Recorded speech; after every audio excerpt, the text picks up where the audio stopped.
Hi, this is Amanda.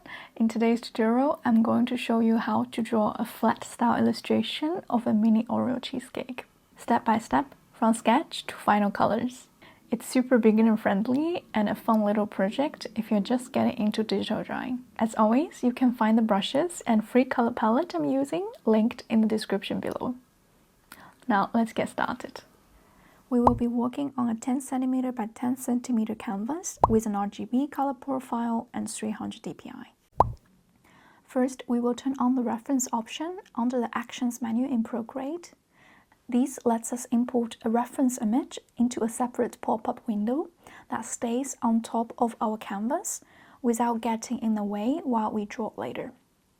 I'm using a photo I saved from Pinterest as my reference.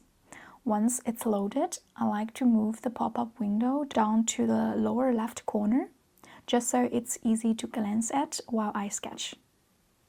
Next, let's start sketching. For this step, I'm using the Grainy sketch brush from my sketching brushes set. This part of the process is pretty quick. We are just blocking out the basic shapes from the reference image. For example, this mini Oreo cheesecake is basically built on a simple rectangle shape. Even the cherry on top can be represented with a slightly smaller rectangle to start with. From there, I just break down those larger shapes into smaller parts, refining the details and adjusting the proportions as I go. Once the sketch is done, I lower the opacity of the layer 1, which is the sketch layer, and set the layer mode to multiply. This helps the lines stay visible while we add color underneath. To avoid accidentally drawing on this sketch layer later, I also make sure to lock it. Then I move it to the very top of the layer stack so it stays out of the way. Now we're ready to start coloring.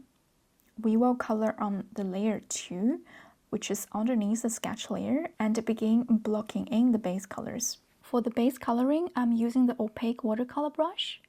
Even though we are going for more of a flat color style, I still like using a brush that adds a bit of texture and color variation. This one gives the color blocks a nice, subtle watercolor feel, so it's just enough to keep things from looking too flat or uniform. I start by filling in the main body of the cheesecake, the creamy cheesecake part, which takes up the largest area. Then, still on the same layer, I go ahead and fill in the base of the cake, which looks like it's made of crushed Oreo or maybe a chocolate cookie crust. If any of the edges look a little messy, I just use the same opaque watercolor brush as an eraser to clean them up. And now we've got the base of our mini cheesecake fully filled in, all on layer 2. Now we're going to draw the topping. The chocolate ganache that's being poured over the cheesecake and it's just starting to drip down the sides.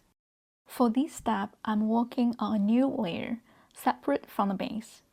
The color I'm using is the third one from the first row in the color palette. It's a deep, rich brown that works really well for this chocolatey look. Since it's a darker color and we're using the opaque watercolor brush, you will notice that the color sometimes needs 2 strokes to appear solid. That's because the brush has a bit of the transparent watercolor effect, which adds a nice soft texture. After I finish filling in the ganache shape, I move it around a bit, just up and down, to adjust the height of the topping. This is one of the great things about working on separate layers. It's super easy to reposition elements if you want to tweak the proportions. Once I move the ganache slightly higher, I noticed that a small part of the cheesecake underneath hadn't been colored in, so I just went back to layer 2 and quickly touched up that exposed area. Now I'm creating a new layer to draw the garnish, a single cherry with the stem on top. I'm using the 4th and 5th colors from the palette. After drawing the basic shape, I like to adjust the size and position to see what looks best. Sometimes I zoom out to check the overall balance.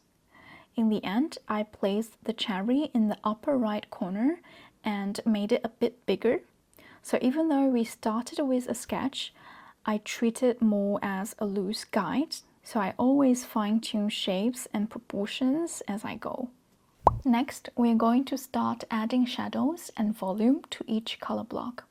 For this part, we will use the second and third rows from the color palette. Let's begin with the largest area, the cheesecake layer. First, I use Procreate's automatic selection tool to select the creamy cheesecake shape. When you see the diagonal stripes appear, it means that area is protected. You will only be painting on the selected shape. Now that the cheesecake area is selected, I use the first color from the second row to paint the shadow cast by the chocolate ganache on top. Then I add another darker shadow at the bottom edge where the cheesecake meets the Oreo crust.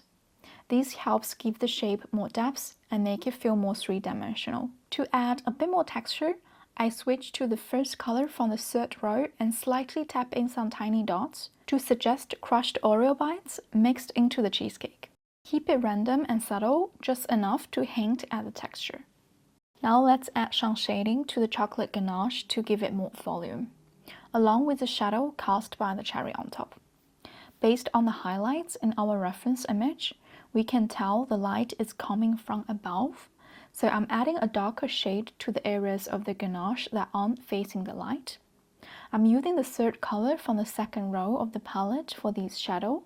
Just gently shade along the lower edges of the ganache to give it more dimension.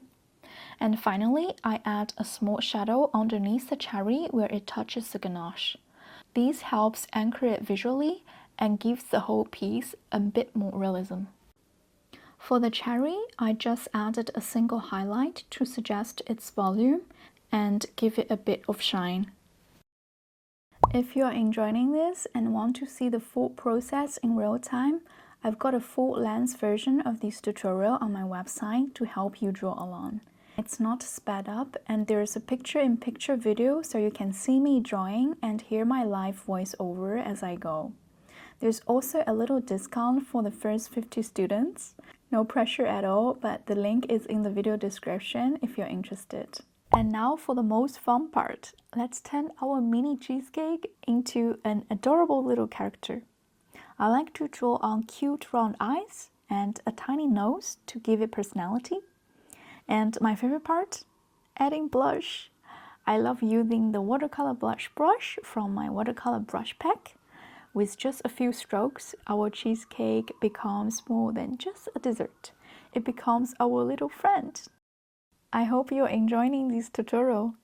If you are drawing along, tag me and use the hashtag AmandaNinji illustration on social media. I'd love to see and share your work. If you've bought the paid version on my website, go ahead and share your art in the discussion area so other students and me can check it out and give feedback. Thank you for hanging out with me today. I will see you in the next video tutorial. Bye.